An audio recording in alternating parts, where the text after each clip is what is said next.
Estamos de volta e a conversa aqui não para. A gente está falando sobre o câncer de mama nesse outubro rosa, que é o que mais atinge as mulheres. Eu estou recebendo a Bianca Candeloro, que é mastologista, e o Elimar Moura, que é nutricionista, aqui nessa união por informação para você, 99897.000. A gente estava falando dos hábitos ruins, né, que a gente tem na vida. Quais são, por exemplo, os alimentos, né, nesse excesso de peso, na obesidade, quais são os alimentos que podem, digamos assim, aflorar esse tumor? Potencializar, né? Potencializar. Um dos mais comuns, que também tem uma conotação de inocência e não é o açúcar de uma maneira geral. Não só com a presença do câncer o açúcar tem que ser evitado, mas antes que ele surja, justamente pelo excesso de insulina que é liberado. E a insulina em excesso, juntamente com o açúcar, é pró-inflamatório. Quando nós falamos de inflamação, às vezes a pessoa tem uma visão um pouco errada. Ele pensa assim, a inflamação é aquela que eu machuquei o dedo, sei lá, machuquei uma cutícula e dá pra ver. Não, é aquela inflamação de baixa intensidade e crônica. Então ela cria um ambiente propício para o câncer. Outra coisa interessante são substâncias que estão inseridas em produtos químicos de uma maneira geral, principalmente conservantes, até mesmo excesso de agrotóxico, porque essas substâncias elas não agem só na periferia da célula, elas podem agir tanto lá no núcleo como também no citoplasma. E isso é que muda a expressão gênica, como nós falamos agora há pouco. Pode sim ter o potencial cancerígeno, mas o que manda é a epigenética e a nutrigenômica. É o que você coloca para dentro do seu organismo. Se você observar no passado, até mesmo os temperos que nós usávamos era diferente. Verdade. Hoje não. Então existe uma quantidade imensa de substâncias que até estão escondidas, né, nos alimentos. Gostei disso que ele falou, da epigenética. Vocês usam muito isso, né? Quer dizer, o nosso estilo de vida manda quando se trata de câncer. Porque tem fatores que eu posso modificar, né? É isso que a gente está tentando trazer. Eu posso modificar o fato de eu ter nascido mulher? Não, é um fator que não tem como modificar. Eu posso modificar a herança genética que eu recebi dos meus pais? Não posso modificar. Mas eu posso modificar a quantidade de gordura que eu tenho no corpo? O tipo de alimento que eu ingiro, né? E aproveitando esse gancho do Elimar, uma coisa que eu falo muito no consultório, que eu falo que é uma máxima do consultório. Quando elas me perguntam, o que eu como então? Né? Eu não posso beber, não posso comer açúcar, não posso comer...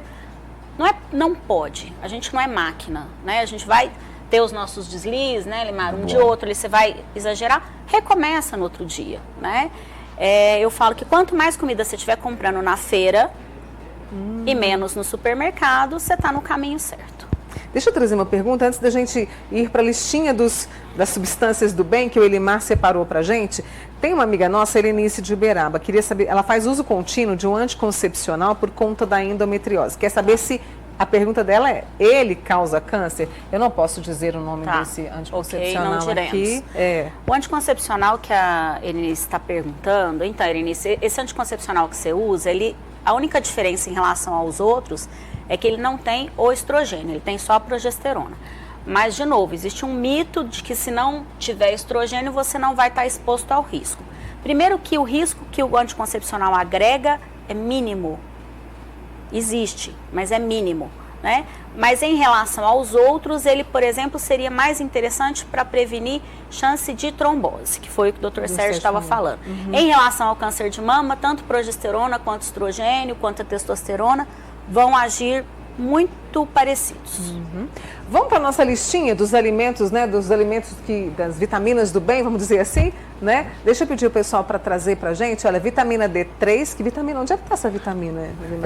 Na verdade, a vitamina D3 ela é um pouco mal compreendida. As pessoas às vezes pensam que a vitamina D3 é somente voltada para o metabolismo ósseo. Mas não, ela é uma vitamina antiproliferativa. O que é isso? Ela não deixa que determinados genes, principalmente os genes do câncer, possam se manifestar.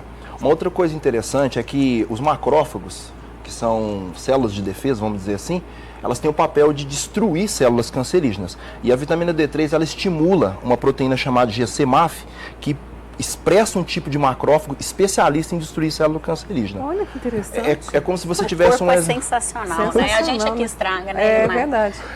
Deus fez uma perfeição muito grande. E a vitamina D3 é a mais barata que existe. Exposição ao sol. Só que parece utópico, né? Parece uma ironia, mas no Brasil, mesmo sendo um país tropical, a maioria das pessoas tem deficiência de vitamina D3. É impressionante isso. Até porque a área a ser exposta, né? A área central e o horário também as pessoas não vão querer ficar no sol. que é um horário ali que pode sim ser mais propenso a câncer e tal, câncer de pele. Então o que eu recomendo? A suplementação. Não tem jeito. Se quiser chegar no nível ali de 50 a 80 nanogramas, tem que fazer a suplementação dela. Deixa eu trazer outros tipos de vitamina lá na nossa... Tem a vitamina A, vitamina C, vitamina E, que a gente acha aí nas verduras e frutas. Isso, na feira. Na feira. Ali nós temos 3 vitaminas antioxidantes, né? No caso, falando em alimentos, a vitamina A ela vem dos carotenoides, que seria o mamão, a abóbora em si, a vitamina C, laranja, acerola, e a vitamina E, amendoim e outros alimentos. Também é difícil a pessoa conseguir subir essas vitaminas a um nível que possa protegê-la do câncer. O que é a vantagem de você manter esse trio, e se possível o quarteto, que seria a vitamina D3 junto? Ali você tem um conjunto de substâncias que são, além de ser anti-inflamatórias, elas também são antioxidantes. Eu gosto muito de comparar nosso corpo com metal. Se você tiver um portão da sua casa, estiver exposto ao tempo, ele vai enferrujar. Isso acontece conosco. Então a oxidação também leva ao câncer. Deixa eu trazer, daqui a pouquinho eu trago mais as vitaminas que a gente precisa. A Elisa também, de a turma de Beraba, hoje participando, Adoro. que tá uma beleza. Um beijo para a turma de Beraba. Mônica, olha o que ela trouxe, o Bianca, e você como mastologista pode nos ajudar. Vamos lá. Diz que ela está dando muito caroço embaixo do braço, já operou, mas ainda continua por lá. E aí entra até essa questão do autoexame, da gente conhecer o nosso corpo, né? Eu acho que entra na questão do autoexame e acho que não foge do nosso assunto de hoje, porque qualquer tipo de... Na verdade, o corpo ele fala com a gente, né? O tempo todo.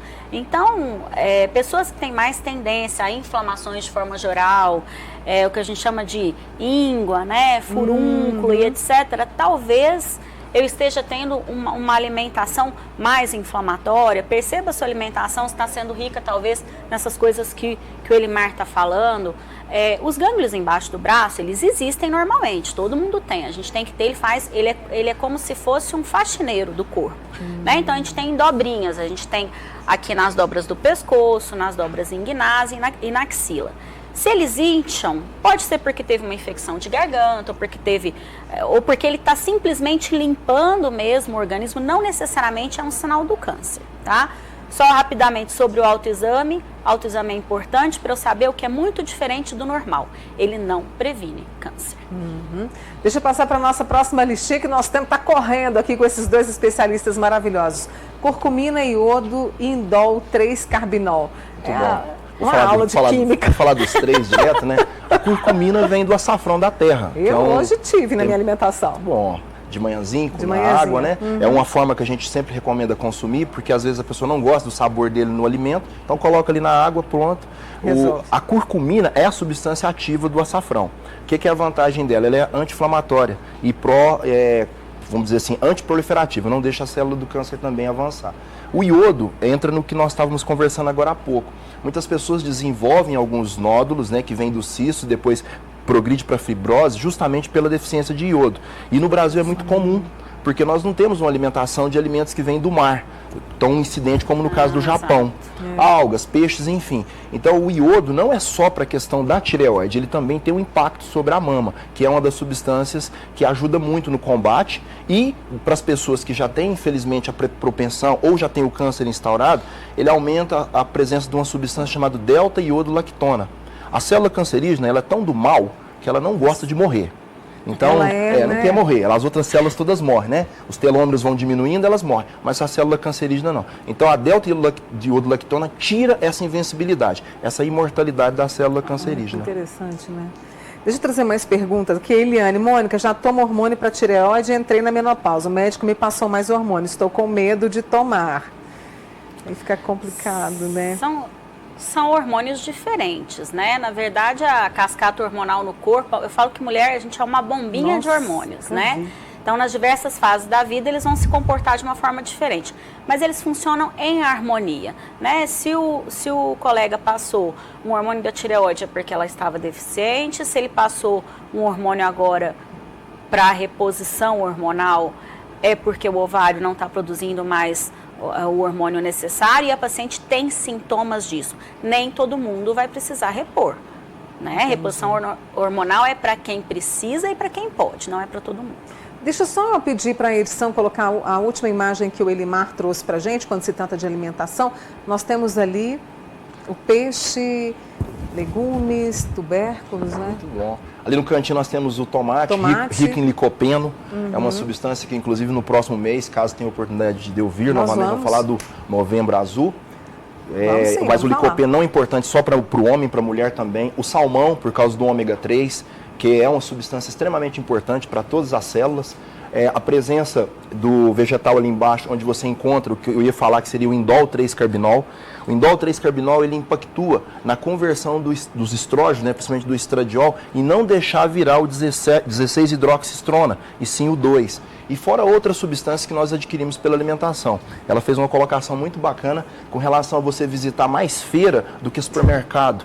Eu concordo que essa vida moderna, ela impactua muito o nosso tempo para consumir alimentos. Só que tem um ditado antigo, simples, que fala, se você não tiver tempo para cuidar da sua dieta, da sua saúde, você vai ter que arrumar tempo para ficar doente. E a gente não quer isso. Eu precisava tanto trazer mais os dois aqui, viu, mais vezes, para a gente poder falar sobre... Né? Vocês veem, né? Porque tem uma liga boa aqui da Bianca Candeloro, que é mastologista, e o Elimar Moura, que é nutricionista, e você participando com a gente. Eu preciso muito agradecer a vocês dois. A gente que pela agradece. Disponibilidade, pelo carinho.